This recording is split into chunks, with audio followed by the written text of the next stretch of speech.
Pozdravljeni na mojem YouTube kanalu, moje ime je Tomaž Gorec. V današnjem video posnetku imamo eno zanimivo temo. Veste, kaj me zanima? Ali tudi vi mislite, da so vsi mladi zgube? Namreč, velikokrat to slišimo, da danes z mladem ni nič, da se nobenemu ne ljubi delati, da niso resni, da so zgube. Tako da me zanima vaše mnenje, dajte preden gledate video naprej, dajte ta svoje mnenje napisati v komentarju, ker me prav zanima, kaj mislite. No, vi boste svoje mnenje napisali v komentarju, jaz bom pa svojega povedal. Lejte, če kar takoj odgovorim na to vprašanje, jaz mislim, da niso vsi mladi zgube. Velikih je, veliko je pa tudi neverjetnih oseb. Tudi, ko sem bil jaz mlad, mi je predvsem oče zmeraj govoril, da sem zguba, da ne bo nikoli nič z mano. Pa ne samo oče, to so vsi govorili, ne? Ampak glejte, če bi to bilo res, potem bi ta svet že zdavnej propadel. Glejte, med mladimi so zgube, so povprečni in so tudi izredni. Tako da jaz vam moram povedati, da se velikokrat sem, bom rekel, presenečen, pozitivno presenečen, ker delam z nekimi mladi oziroma delam, to je bolj tako, pride na kakšen moj seminar, me kontaktirajo, ali se kako drugače z njim srečam, eni mladi so neverjetni, neverjetni. Lejte, pred časom me je za mentorstvo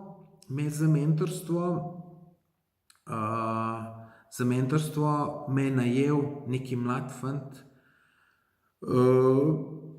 Hočel se je naučiti optimizacijo spletnih strani in me je za to najel.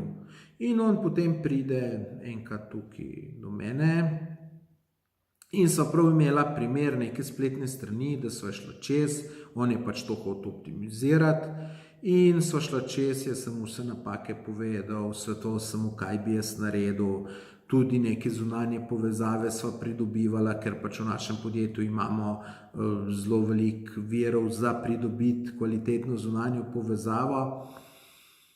No, potem sem pa videl, da ta fant, potem sem ga poprašal, sem rekel, kaj ti delaš, a se s tem ukvarjaš, a se boš začel ukvarjati ali kako. No in potem mi je pa povedal, da on z optimizacijo se ukvarja že dolg časa in da dela predvsem oziroma skoraj izključno za tujino.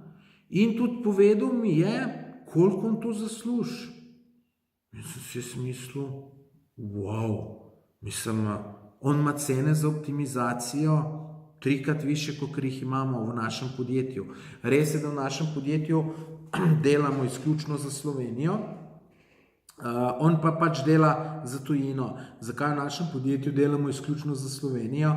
Zato, ker imamo en del optimizacije tudi pridobivanje zunanjih povezav. To pomeni, da moraš imeti vire in mi v Sloveniji jih imamo, za tujino jih pa žal nimamo. To je ravno tako, kot če se hočeš ukvarjati s tem, da boš delal tunele, rabiš neko posebno mehanizacijo in če jo nimaš, potem ne moreš tunelov delati. Pri nas je podobno, ne? In v Sloveniji je na tem področju toliko dela, da se ven ne vidimo, tako da smo rekli, bomo delali sem za Slovenijo, kaj ćemo se s tujino ukvarjati. No, ampak ta fant, star malo čez 20, me pa zelo presenetil. Čeprav, zdaj upam, da mi ne bo zameril, če gleda ta video, sploh ni bil neki strokovnjak v optimizaciji, tako da tukaj sem ga jaz veliko naučil. Ampak sem se tudi jaz veliko od njega naučil. Sem videl, da sem jaz na neki točki zaspal, tukaj sem v neki coni udobja, delam za domač trg, ne razmišljam pa, da bi se kam v tujino selil, mislim tudi za tujino začel delati, ker so cene 3 do 5krat, celo 10krat više. Dobro, ampak nimam jaz tega namena, zato ker pač jaz, kolikor sem star, sem malo v svojem življenju razmislil in pač imam tako filozofijo, meni denar ni najbolj pomemben v življenju. Ugotovil sem, da sem lahko zelo srečen tudi za manj denarja, oziroma da denar sploh ni pogoj za srečo. Važno je, da ga imaš toliko, kolikor ga rabiš, pa mogoče še malo za rezervo, pač srečo moramo druge iskati. Jaz sem jo najdel v potovanjih, fotografiji, pa v končni fazi tudi delo je neke vrste moja sreča. To, kar delam zelo rad, ampak veste, z delom tudi težave pridejo. Jaz se zelo rad ukvarjam z optimizacijo spletnih strani, ampak najrajše delam za naše lastne spletne strani, kjer se mi ni treba nič pregovarjati z strankami, ker pride tudi do tega, da bi stranke mene učile, kako optimizacijo delati, pa tako naprej. Pa ne, da bi bil kaj užaljen, ampak gledajte, preprosto nimam časa se s tem ukvarjati, da bom jaz zdaj stranko prepričal, da imam jaz prav, pa da ima on narobe.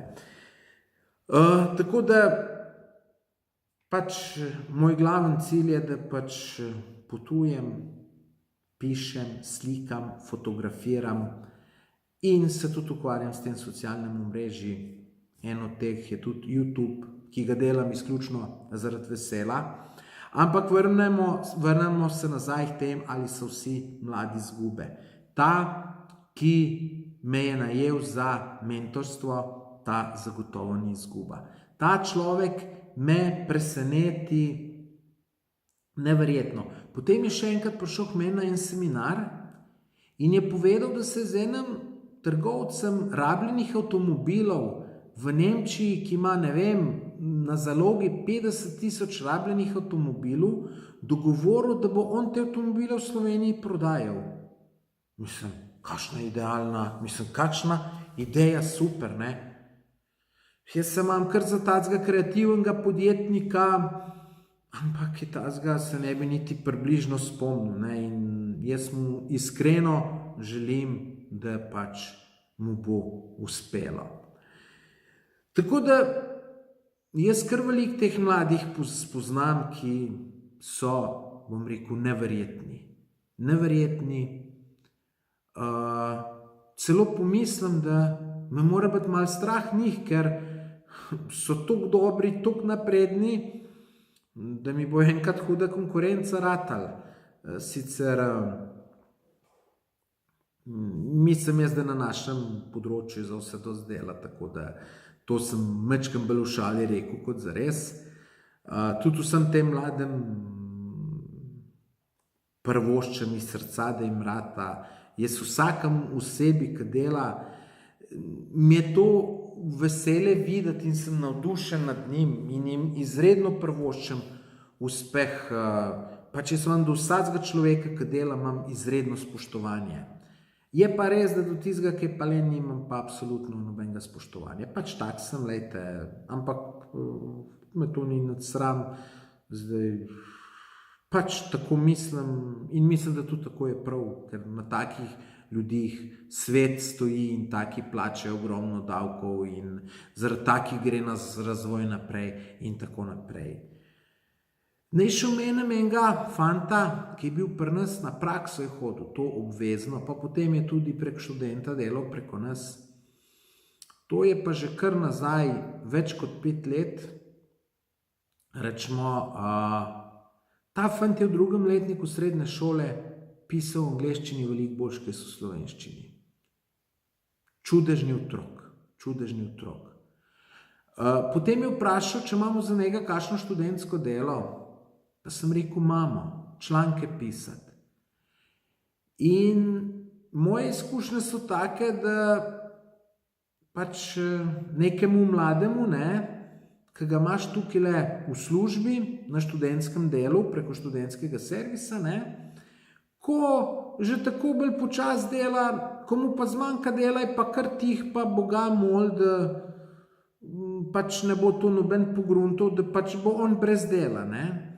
In sem pa rekel, nič, lej, jaz ti bom plačal glede na napisan članek.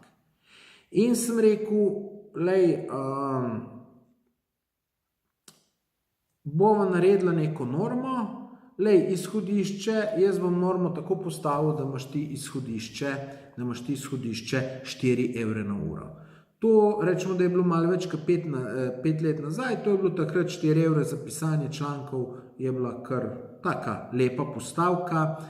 Seveda, toliko je on dobil od študentskega servisa. Takrat tudi še ni bilo tistega davka, ki gre v dohodnino, pa pokojninsko, tako da pač toliko je on denarja dobil nakazanega. No, ampak potem se je izkazalo, on je imel 8 evrov na uro. Zato, ker je tako hitro delal in je imel 8 evrov na uro. Jaz tudi pomislil nisem, da bi mu zato kaj zmanjšal, ker pač jaz sem bil zadovoljen. Zame je bil članek napisan po taki ceni, kot sem jaz pričakoval, če pa on še enkrat hitrejši bil, pa hvala Bogu, 8 evrov je mu plačano na uro.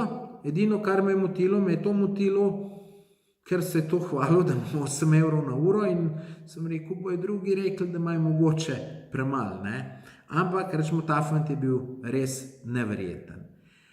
No, potem me enkrat iz mojedelo.com kličejo, da se pri njih prijavil za delovno mesto preko sicer študentskega servisa in da je kot referenca navedel, da je delal pri meni. In ker pač tisto punco, ki me je kontaktirala na mojem delu, smo nekaj sodelovali, jo kar dobro poznam, in je rekla, če povem, kakšen je ta tip. In to je bil ravno ta tip, o katerem sem vam zdajle pripovedoval. In sem te punci rekel, lej, čisto takoj ga vzem, da se slučajno ne bo premislil. Sem rekel, če pa slučajno ne bo zadovoljna z njemu, ga pa takoj jaz vzamem v službo.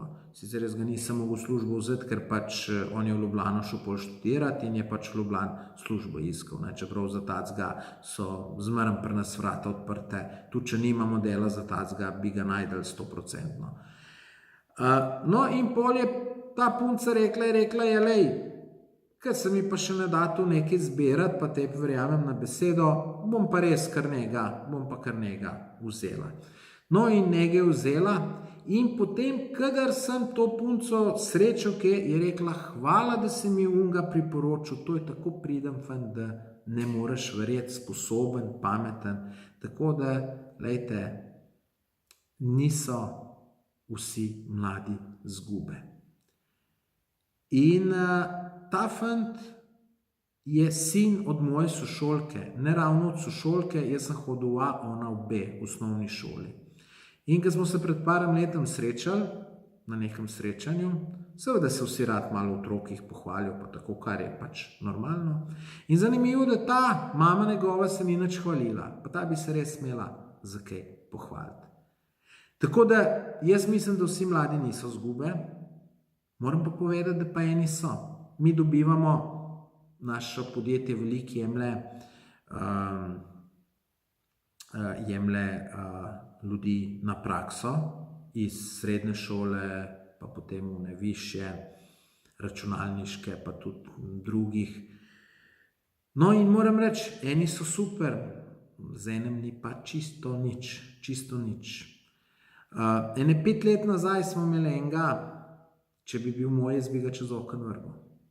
Čez okno bi ga vrgel. Če bi mi nekdo rekel, da ga plačam, da mu ne dam plačo 100 evrov na mesec, moj ne bi dal, ker jo ne bi zaslužil. Kolikrat je zamudil? Ni nikoli točno prišel. Sploh ni prišel, niti ni poklical, da bi se saj nekaj zlagal, da je bolan. Mislim, tako da pač vse sorte je. Zaključek pa hočem povedati, da niso vsi mladi izgube. Evo, prosim, še za vaš komentar, kaj vi mislite o tej temi, napišite komentar tega videoposnetka, pa ne pozabite se naročiti na moj kanal, tisti rdeč gumbek kliknite, kjer piše naroči, pa potem, ko kliknete še zvonček in ste naročeni na moj kanal. Lepo se imejte, se vidimo pri novem videoposnetku. Adijo.